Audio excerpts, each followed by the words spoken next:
Сізге де кайрылгандар болса керек. Бизге жүздөгөн адамдар кайрылат. Инибиз камалып кетти, ушуну которуп бериңиздер. Же болсо эжебиз камалып кетти, же тууганыбыз, же бөлөбүз камалып кетти деп.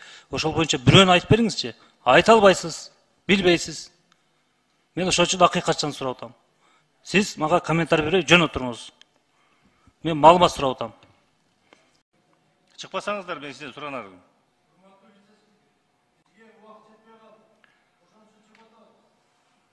Жо, мен түшүнөм, жетпей калса, бирок эми биз мыйзамды карап атабыз, кандай эми ошого тийиштүү маселени карашыбыз керек да.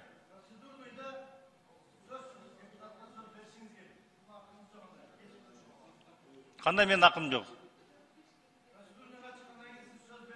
Жо, ошого тийиштүү маселелерди айтпайсыңар, анан башка нерселерди айтпай анда. Ошо мыйзамды карап атабыз азыр биз. Мен сизге айтып атам. Туура өзүңүзгө тиешелүү маселени көтөрүңүз, бирок айтып атам, ошо мыйзамга тиешелүү маселелерди айтпайсыңарбы?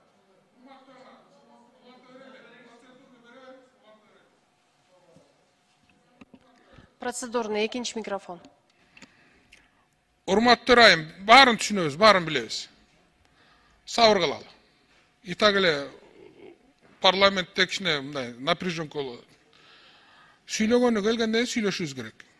Siz bu ombudsmende özgörtüş için bir statüsü özgörtüş gerek.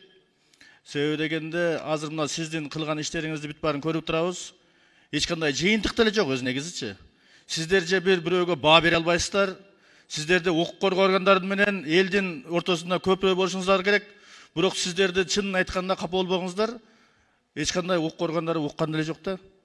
Siz жөн эле элдин үнүн алып барып, катты алып барып таштап коюп атасыз. Ал кат алардын алдына жатат. Sizge жооп берсе берет, бербесе жок да. Ошондуктан ушул статустуңарды өзгөртүп, ошондой бир мыйзамдарды өзгөртүп койсоңуздар, ошондо кичине сиздер таасирдүүрөөк орган болушуңуздар керек да.